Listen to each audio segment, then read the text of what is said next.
大家好，我係 Kathy， 一位輪椅使用者，同時亦係香港浸會大學嘅舊生。今日好開心可以再次返到母校，同大家一齊由輪椅人士角度出發，實地考察香港浸會大學嘅無障礙設施，睇下校園對傷健人士係咪友善，同時帶大家感受一下浸大獨有嘅校園文化。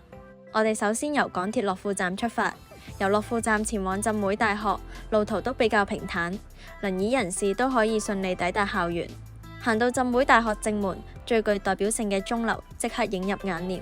鐘樓可以話係唔少浸大學生共同嘅回憶，畢業嗰陣更加係熱門打卡地點。作為舊生，每次返到嚟都感覺特別親切。之後我哋經無障礙通道進入舊校區，校園主要通道都相當寬敞，輪椅出入十分方便。搭升降機上到5樓，沿途大家可以見到唔少公共休憩空間，沿途唔少地方都放置咗大量台凳。平日好多同學都會喺度食飯、溫書、討論功課同 project。呢啲空間唔單止方便學生交流，亦令校園充滿活力同人情味。跟住我哋嚟到方樹泉圖書館，圖書館一直都係浸大學生最熟悉嘅地方之一。無論考試季定平日，都有好多同學喺度溫習同做研究。之後我哋前往大學會堂。輪椅人士如果要入大學會堂，可以經溫人才大樓7樓進入。雖然路線同一般人士略有不同，但校方已經提供相應嘅無障礙安排，方便輪椅人士參與大型活動、講座同畢業典禮。旁邊有語文中心，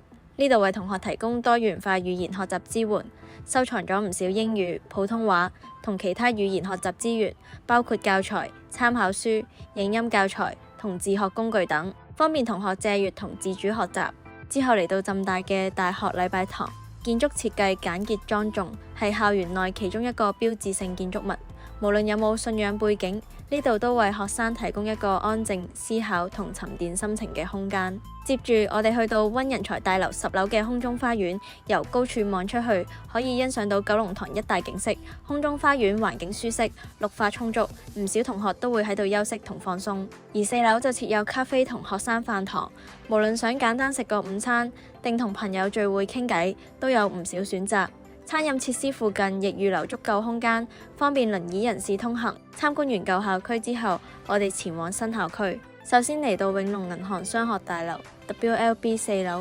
呢度設有 SEN Support 服務，為有特殊教育需要嘅同學提供支援，協助佢哋適應校園生活同學習需要，體現浸大推動共融教育嘅理念。之後我哋沿住李作權大道前進，大道同樣設有大量休憩空間同台凳，不時見到同學聚埋一齊傾 project、準備報告或者輕鬆傾偈。校園氣氛自由開放，充滿青春活力。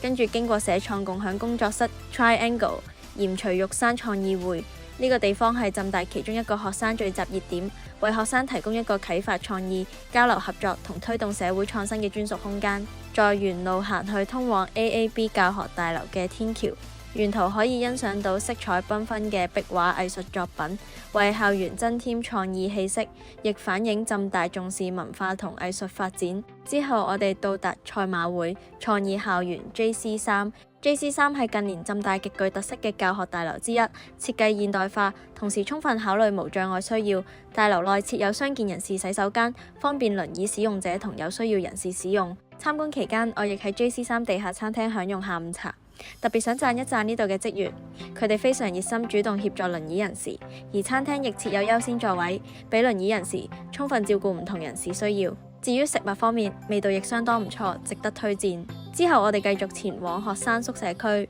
宿舍環境舒適，周邊設施完善，為本地同非本地學生提供理想嘅住宿環境。離開宿舍後，我哋嚟到 BU Market， 呢度係專為學生而設嘅跨文化交流天地。再向前行就會見到浸會大學道附近嘅大草地。每逢畢業季節，呢度都係最熱門嘅影相地點之一。